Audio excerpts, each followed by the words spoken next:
Не жизнь, а мучение. Ученые выяснили, как убивает одиночество, по мнению профессора Чикагского университета Джона Качиоппо, мучительное чувство одиночества, своего рода адаптационный механизм, выработавшийся у человека в процессе эволюции. Будучи социальными животными, в доисторические времена люди защищались и добывали пищу сообща. Исключение индивидуума из группы было равноценно смертному приговору, человек погибал от голода или хищников. Поэтому ощущение одиночества, заставляющее нас искать компанию себе подобных, аналогично, например, чувству голода, вынуждающему животное отправляться на охоту. Изучая в течение нескольких десятилетий людей, испытывающих трудности с социализацией, Качиоппо обнаружил, что большая часть физиологических нарушений у них связана с симпатической нервной системой, той самой, что отвечает за реакцию «замри» или «беги» при встрече с хищником. Видимо, организм человека считает чувство одиночества опасностью и расценивает его как предупредительный сигнал. Дискомфорт, испытываемый из-за длительного одиночества, вместе с негативным физиологическим ответом, доказано, что одинокие пожилые люди больше подвержены инфекционным заболеваниям, чем их более общительные ровесники, были полезным приобретением в доисторические времена, когда человеку приходилось выживать среди враждебной природы. Но в современном обществе пользы от него никакой, даже наоборот. Одиночество может привести к преждевременной смерти из-за постоянного внутреннего стресса. Как убивает одиночество, ученые из Йоркского и Ньюкаслского университетов выяснили, что одиночество и социальная изоляция на треть повышают риск развития сердечно-сосудистых заболеваний. Анализ 23 исследований, в которых в общей сложности приняли участие 180 тысяч добровольцев, показал, что низкий уровень социального взаимодействия увеличивает вероятность приступов ишемической болезни сердца на 29%, а инсульта – на 32%. Люди, мало общающиеся с друзьями и родственниками и никогда не состоявшие в браке, в пожилом возрасте чаще страдают деменцией, уверяют британские исследователи. У убежденных холостяков риск возникновения этого недуга после 65 лет на 42% выше, чем у тех, кто был женат или имел постоянного партнера в течение нескольких лет. Кроме того, у одиноких на 15% выше смертность от онкологических заболеваний. Вероятно, срабатывает тот же механизм, что у серых крыс, в организме животных, содержащихся в отдельных клетках без сородичей, нарушается выработка целого ряда важных гормонов, в результате чего возникают раковые опухоли. Пожилые люди, живущие одни и не поддерживающие отношения с друзьями и родственниками, умирают раньше еще и потому, что одиночество и связанный с этим стресс сказываются на работе клеток иммунной системы, утверждают американские медики. Лейкоциты в крови одиноких более предрасположены к воспалениям и хуже реагируют на вирусы. Более того, этот эффект усиливается со временем. Чем дольше одиночество, тем больше выражены эти нарушения. Это заразно. Ученые из университета Бригама Янга предрекают, что в ближайшие годы человечество ждет настоящая эпидемия одиночества. Причем в группе риска молодежь, для которой вероятность преждевременной смерти от стресса, связанного с социальной изоляцией, намного выше, чем для пожилых.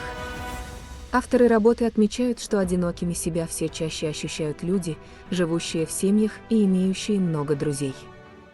По мнению Джона Качиоппо, это может быть связано с тем, что одиночество, как и многие другие социальные феномены, скажем, курение, своего рода заразная болезнь. Проанализировав вместе с коллегами социальные связи в американском городке Фрамингем, ученый пришел к выводу, что одинокие люди предпочитают общаться с себе подобными, а значит, одиночество – проявление подражательного поведения.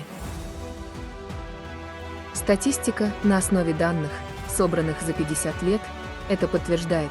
Те, кто общается с одинокими, со временем тоже начинают страдать от одиночества. Опасность социальной изоляции и ее влияние на здоровье сильно недооценивают, отмечают исследователи университета Квинсленда. Только 15% опрошенных учеными граждан США и Великобритании признали, что одиночество может быть значимым фактором преждевременной смерти.